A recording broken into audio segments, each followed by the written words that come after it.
Good morning to all of you. Class 8th, Subject Social Science, Chapter 4, Understanding Laws. Dear students, आप अपनी book का page number 44 निकालेंगे। वहाँ से हम नेक्स्ट पैराग्राफ पढ़ेंगे। जो सेकंड पैराग्राफ है उसको अभी हम पढ़ेंगे। It is often believed that it was the British colonialists who introduced the rule of law in India.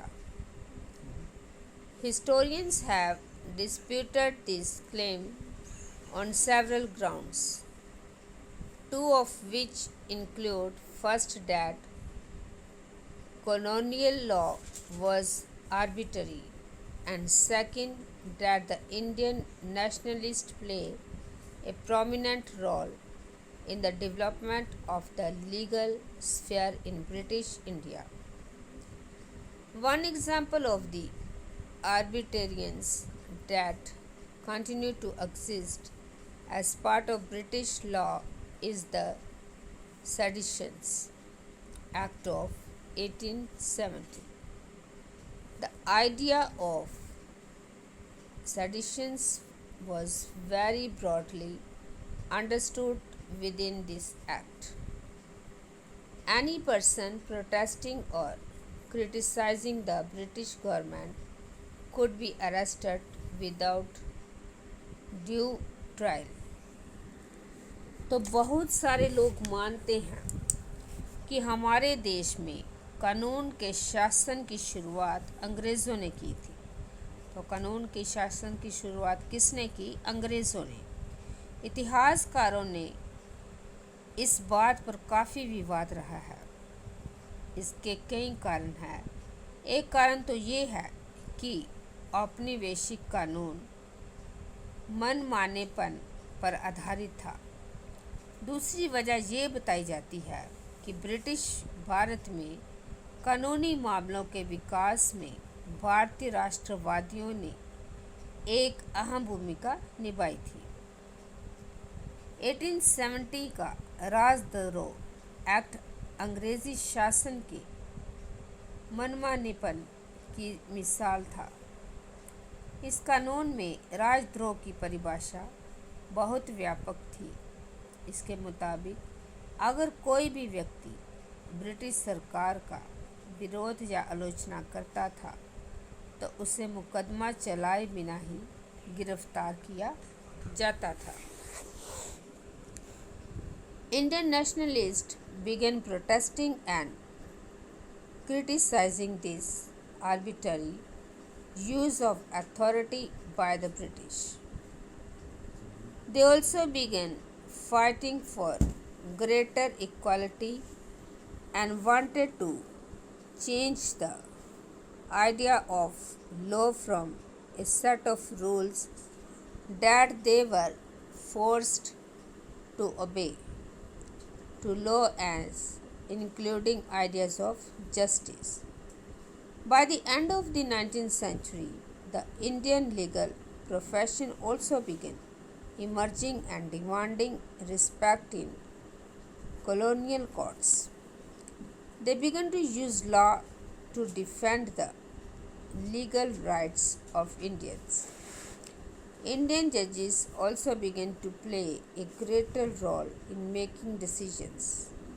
Therefore, there were several ways in which Indians played a major role in the evolution of the rule of law during the colonial period. तो भारतीय राष्ट्रवादी अंग्रेज़ों द्वारा सत्ता के इस मनमाने इस्तेमाल का विरोध और उसकी आलोचना करते थे। अपनी बातों को मनवाने के लिए उन्होंने संघर्ष शुरू कर दिया। तो जब वो अपनी बातें मनवाना चाहते थे उन्होंने क्या किया? उन्होंने संघर्ष शुरू कर दिया। ये समानता का संघर्ष था। उनके लिए कानून का मतलब ऐसा नियम नहीं थे जिनका पालन करना उनकी मजबूरी हो। वह कानून को उससे अलग ऐसी व्यवस्था के रूप में देखना चाहते थे जो न्याय के विचार पर आधारित हो। 19वीं सदी के आखिर तक भारत में कानूनी पेशा भी उभरने लगा था। कानूनी पेशे में लगे भारतीयों ने मांग की कि औपनिवेशिक अदालतों में उन्हें सम्मान की नज़र से देखा जाए। तो उनकी क्या मांग थी कि उनको एक समान नज़र से देखा जाए। ऐसी भारतीय कानून विशेषज्ञ अपने देश के लोगों के अधिकारों की हिफाजत के लिए कानून का इस्तेमाल करने लगे। भारतीय न्यायाधीश भी फैसला लेने में पहले से ज़्यादा भूमिका निभाने लगे थे। इस प्रकार औपनिवेशिक शासन के दौरान कानून के शासन के विकास क्रम में यहाँ के लोग भी कई तरह से अपना योगदान दे रहे थे। With the adoption of the Constitution, this document served as the foundation on which our representatives began making laws for the country. तो संविधान को स्वीकृति मिलने के बाद ये दस्तावेज़ एक ऐसी आधारशिला बन गया जिसके आधार पर हमारे प्रतिनिधि देश के लिए कानून बनाने लगे। Every year, our representatives pass several new laws as well as amend existing ones. In your class 6th book, you read about the Hindu Sessions Amendment Act 2005. तो हर साल अपने प्रतिनिधि कई नए कानून बनाते हैं और कई पुराने कानूनों में संशोधन करते हैं। कक्षा 6 की पुस्तक में आपने 2005 के हिंदू उत्तराधिकारी संशोधन कानून के बारे में पढ़ा होगा। According to this law, sons, daughters and their mothers can get an equal share of family property. Similarly, new laws have been enacted to control pollution and provide employment. How do people come to think that purpose that a new law is necessary? You will read more about this in the next session.